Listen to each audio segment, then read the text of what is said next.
So now that we got a handle on moving objects and changing our view inside Unity, we want to start to add a little interactivity or a little simulation into our project. So I've saved level 1, so if I break something I can always reopen it or revert to it. But what we want to do at this point is I'm going to select my sphere, and my sphere, I want this object to be governed by a physics engine. Now, Unity has a built-in physics engine which is very powerful that we'll leverage throughout the course of the semester to aid us or assist us with some kind of user control or interactivity. For this presentation, we're going to keep it fairly simple, and the way that we're going to get this object to talk to the physics engine is very simple. I'm going to select the sphere, just make sure it's selected, and if you have the 3-directional axes tools available in your scene view, that does mean that the object is selected.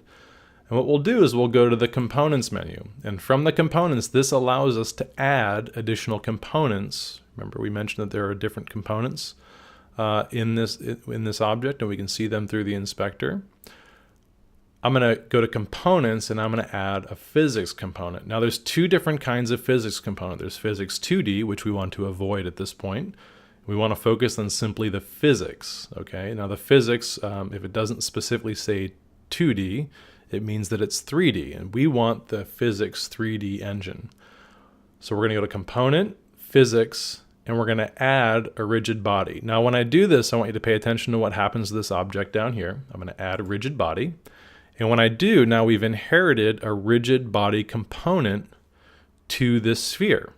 And in this rigid body component, we have different options. Now I'm going to let all of these default, but the minute that we add a rigid body, this object has been flagged to listen to the Unity physics engine. Now if I hit the play button, now you can see that that object falls to the ground and it actually collides with the sphere that we've created.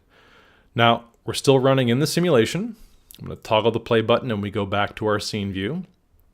Our rigid body component has all these different options that we can adjust, and if we introduce a component and decide that we no longer want that component, we can always go way over here off to the right side, and you'll notice that there's a little cog or a little settings wheel here. Each component has that little cog, and if you click on it, it'll give you options, and one of the options is to remove that component. So I've just eliminated that rigid body component, and I'll add it again. Make sure that the sphere is selected. I'll go to component, physics, rigid body, and there's the rigid body again. Okay, if I were to remove this, I'll say remove component. I hit the play button. This object no longer listens to the physics engine. I'll toggle the play button. With it selected, I'll say components, physics, rigid body, and now I'll hit the play button and the sphere falls to the ground. So it's talking to gravity, it's talking to the physics engine. Now what we want to do is we want to create this environment where the sphere kind of bounces around and moves around and knocks things over using nothing but gravity and the physics engine. So I'm going to recompose my scene just a little bit. I'm just going to roll my mouse out. I'm going to lift this up a little bit higher. Now remember, when we run our simulation, we're actually looking through the camera viewport. Okay, so if I were to select my camera, if I want to recompose what my game view looks like, I'm actually going to need to not just zoom around and orbit over here, because when I hit the play button, I snap back to whatever the camera view is. If I want to change the camera view, I have to move the camera relative to the scene. Now, I'm just going to orbit and I'm going to view the camera. Now, the camera always looks down its own z-axis, so it looks in the direction of this blue axis. Okay, so if I grab it by the y-axis and lift it up, you can see that I'm changing my camera preview just a little bit. I'll lift it up to get just a slightly different angle. I'll move it back just a little bit. I'll change my view so I can see this a little better. I'll lift it up.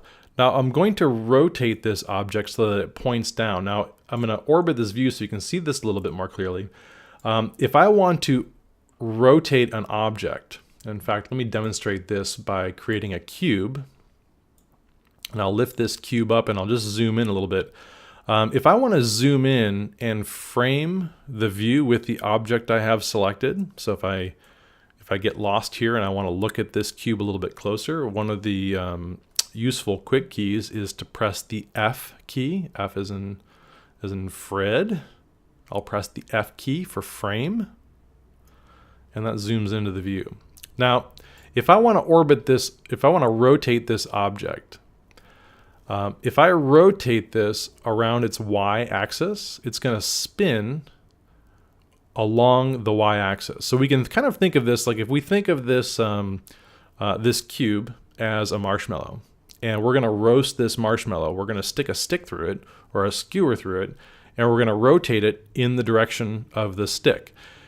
This red axis represents the x-axis, and if I go to rotation and I rotate around the x-axis, okay, now remember I'm just rolling my mouse over top of the x label in line with rotation, and I'm click and dragging it left and right.